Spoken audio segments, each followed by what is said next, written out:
Hey guys, welcome to another video. Today I'm going to be showing you a project that's taken me all in total about a year and a half, maybe even longer.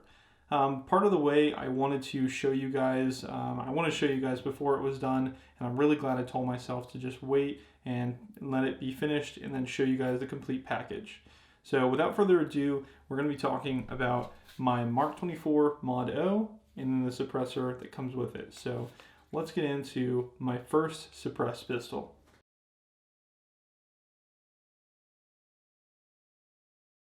So before we get into the video, I wanted to extend my gratitude towards you guys. The channel has been growing at a really astounding rate, and I never anticipated it to grow this fast. So thank you all for joining me on this journey. We'll see where it goes. But that being said, I think that it is really important to understand the fight that is happening with our Second Amendment right. And I really think that Firearms Policy is a really good organization that helps fight for our rights. These stickers are the no comply stickers, which I made myself, and all the proceeds will go towards Firearms Policy as a donation. So if you want to get some stickers, it does come with two. If you want to purchase those, they're on my web store, which is below. Thank you guys for the support. Let's get into the video. So this firearm goes back to sort of my roots as far as what I really enjoy, what I really like doing, which is clone rifles and clone service weapons and that are used by the U.S. military. And the MK24 MOD O has the MARC designation because it has actually been adopted by the U.S. military. Specifically for mostly the Navy Special Forces, this actually was built as a replacement for the MK23. If you don't know what the MK23 is, it is the ginormous pistol that H&K developed, as well as the pairing of the Knight's Arm at 45 caliber suppressor.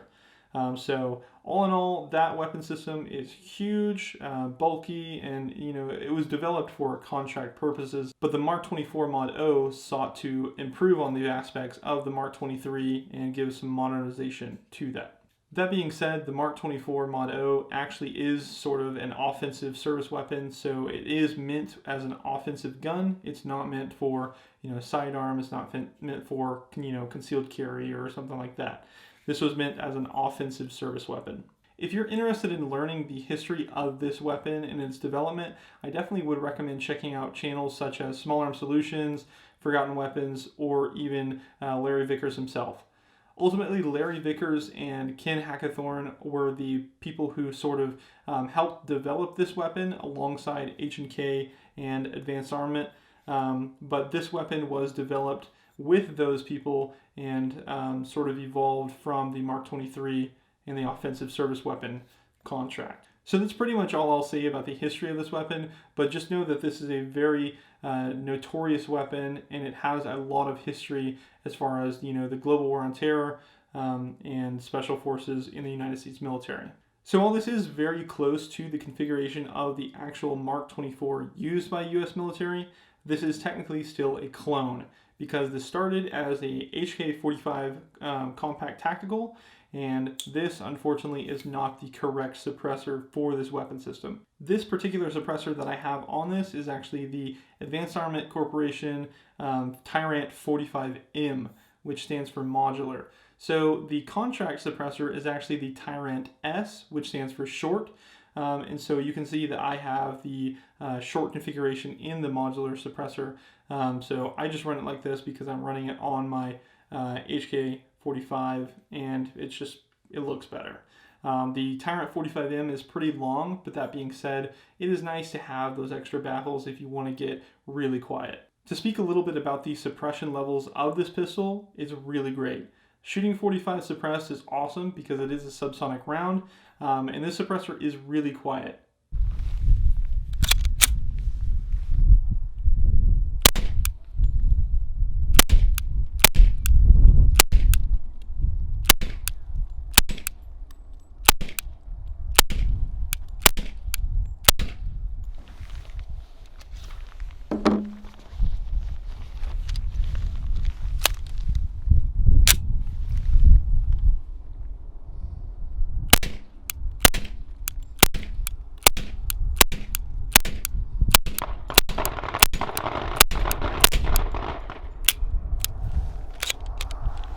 So the TiRant 45 actually threads on the HK with metric 16x1 threads, and they are left-handed, which is kind of weird, but it threads on nicely to the end of the gun and is secured with an O-ring inside of the piston, so it gets nice and secure, doesn't really come off.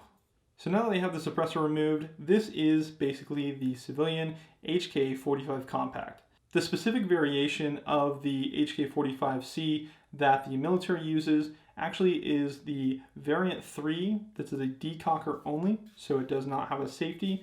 It is just a decocker. And it also has night sights, so tritium night sights. I'm not exactly sure if they use the higher profile sights, but I will say that these sights just barely sit at the very top of the suppressor. They are occluded by the suppressor, but they are still somewhat usable. And then of course the 10-round magazine, which people like to call the elephant foot magazine. You can kind of see why, but this is the 10-round magazine that actually gives a nice sort of purchase on the bottom of the grip for your pinky, and it actually does fit pretty well in the hands. And so while this is the compact version of the HK45, I really would not say that this is a great carry gun. As you can see, it is pretty big. It's roughly close to the size of my Glock 17 as far as profile, a little shorter barrel, but it is definitely not a compact gun. And it's not really supposed to be because the military wanted it as an offensive service weapon. And compared to the Mark 23, it is much smaller and much more portable and even more concealable. So while it is a very portable weapon system compared to the previous Mark 23, you still do get 11 total rounds of 45 with 10 in the magazine and 1 in the chamber. The HK45 is a double action, single action trigger, with the double action being around 11 or 12 pounds, and then the single action being at around 4.5. I would say the trigger on this is typical for double action, single action pistols, with the double action being a little rough, but it is a service weapon and it is meant for duty carry, so you probably, contract specs probably designated that weight. But the single action trigger is actually pretty nice with a good wall.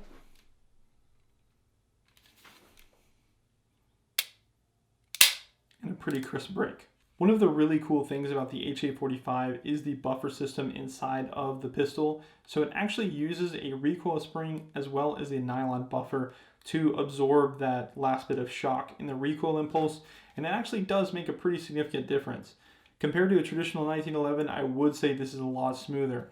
That being said, it is fairly heavy at around 29 ounces, but in conjunction with the suppressor, it really makes for a really light shooting weapon. One thing that my Mark 24 Modo is missing is the Crimson Trace laser.